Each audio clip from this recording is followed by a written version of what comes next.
Morning, App fans. As Joey said, we opened up last Monday and Tuesday down in Charleston, Patriots Point, in a tournament called the Oyster Shuck, hosted by Citadel. It was a match play format, which is a great format to open up with. Unfortunately, we lost our first match. It was a hard fought match. It went right down to our fifth player on the final holes.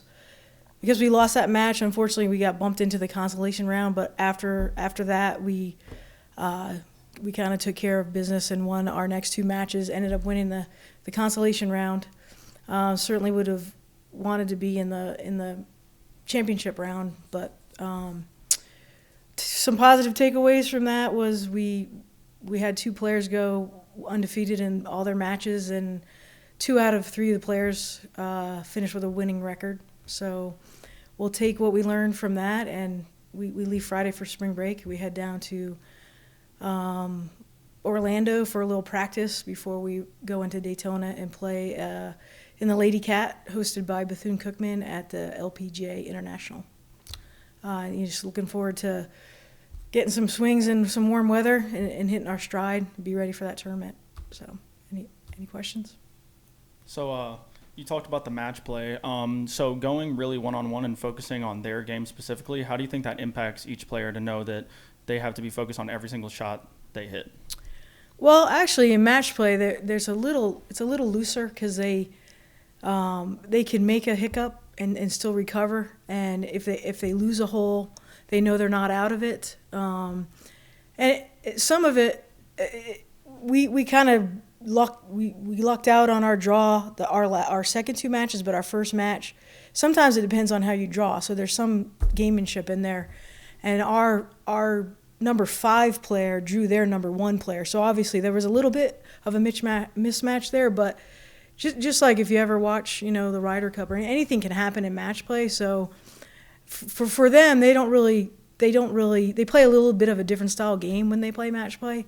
They got to kind of cover their man, but it can stay. It's not quite as tight as when they play stroke play, except for that one player that gets into that final match that means the win or the loss of the whole match. So for us, I think it's kind of a good format to open up with, and the kids enjoy it, and I think it settles them down a little bit, and instead of just going right into straight stroke play. And with the weather you've been having up here in Boone recently, I know that can be hard getting out there, not being able to play 18 every single day. So how does that impact your team, and how do you keep them hungry and focused? Well, I try to always spin it as it helps us be more resilient than whoever we're going to go play. We haven't gotten outside that much for outside swings. It's not really because of the cold, just because of the rain this winter. Like yesterday, we went down the mountain and we played. That'd probably be the last time we get outside till we leave Friday, looking at the weather this week. But fortunately, we have our indoor down in Varsity Gym, so they can get some work in there, and we'll go into Sofield tonight and do some full swings. And I just try to always spin it as, if it's raining in other places, they're not getting out. Some of them, maybe some teams don't have an indoor like we do. So it's just kind of what they get used to. And we would like to get out off the mountain a few more times than we did this winter.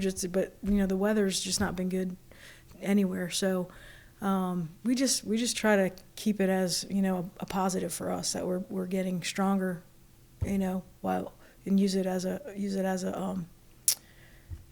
advantage point for us. Coach, I want to talk a little bit about Hannah Wang and how she's started her career with App State. I know she had an individual victory at your past match. Could you just talk a little bit about her early success so far? Yeah, Hannah is she's a good player. She's got great fundamentals. She handles herself around the golf course well. She's just got a great knowledge of the game, and she's a competitor. So she's won. She's placed well in a few of the early matches in the fall. If you look at how she plays, sometimes she's not afraid to take chances. So she'll make birdies, but she'll she'll make a double too. Sometimes you can get rattled if you make a double or 2 doubles in a row. She has the mindset that's okay. She'll get it back. So she's a little bit. She'll take a little bit more chances, and her risk reward game is a little different than some of the other players. But she's just really confident in what she can do, and she has a routine. And once she gets into that routine, she's usually off to the races and will play well.